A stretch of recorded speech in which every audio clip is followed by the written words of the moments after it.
नमस्कार, जय महाराष्ट्र, जय शिवराय। आज तारीख आहे 31 जुलै 2025। सकाळचे 7:30 आपण आत्ता आहोत कल्याणमध्ये, नवी मुंबई।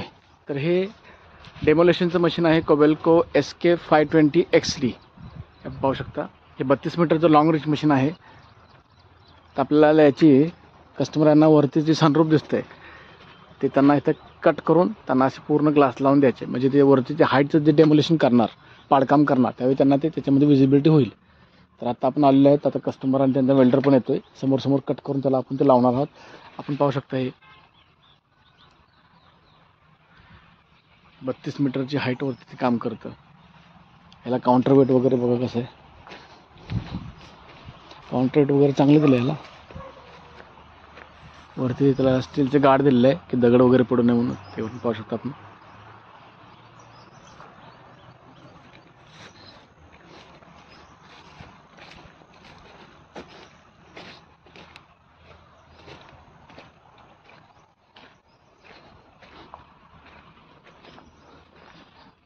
कोबेल्को SK 520 आम्हाला शोरूममधून यांचा नंबर मिळाला होता, त्याप्रमाणे आपण यांना सर्व्हिस देण्यासाठी आलो आहे। त्यांचं मशीन चालू होतं त्यामुळे त्यांना आपलं मशीन आपल्याला रिकामी नव्हती मिळाली, आता मशीन रिकामी आहे। आता पाऊस उघडला तो पण पटकन करून घ्यायचा आहे। आणि नंतर आपला रूट आहे परत पनवेल, परत पुण्यात एक आपलं चांदखेड, हे असं आपल्या रूटची रूपरेषा आहे कामाची। ही आपली यशवंती। आपण सकाळी पुण्यातून 4 वाजता निघालो होतो। बघू शकतो हाय व्होल्टेज इलेक्ट्रिक लाईन गेलेलं आहे।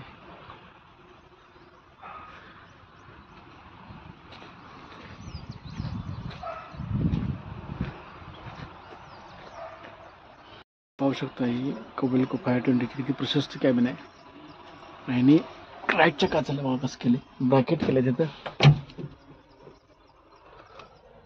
इथे हे कॅमेराचा मिरर लावायला, स्क्रीन लावायला इथे एक आहे ब्रॅकेट। वर तर आहे की त्याला काय खिडकी आहे ना वर, काच पाहिजे काय त्याच्यावर। आता आपल्याला हे सनरूफ काढून कट करून तेवढ्या मापाचं लावायचं ना त्याला, कट करून एवढी काच लावायची आपल्याला कुठंपर्यंत।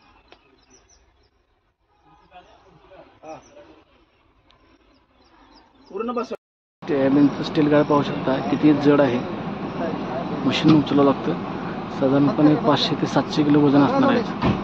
हेवी पाईपमध्ये बनलेलं आहे याच्यावरती, कारण वरून दगड वगैरे पडतात ना। 10 मजली हाईटवरपर्यंतही काम करतं मशीन। 8 कोटीचं मशीन आहे आणि साधारणपणे तासाला 20 ते 25 लिटर डिझेल खातं। 450 लिटरची टाकी याची डिझेलची।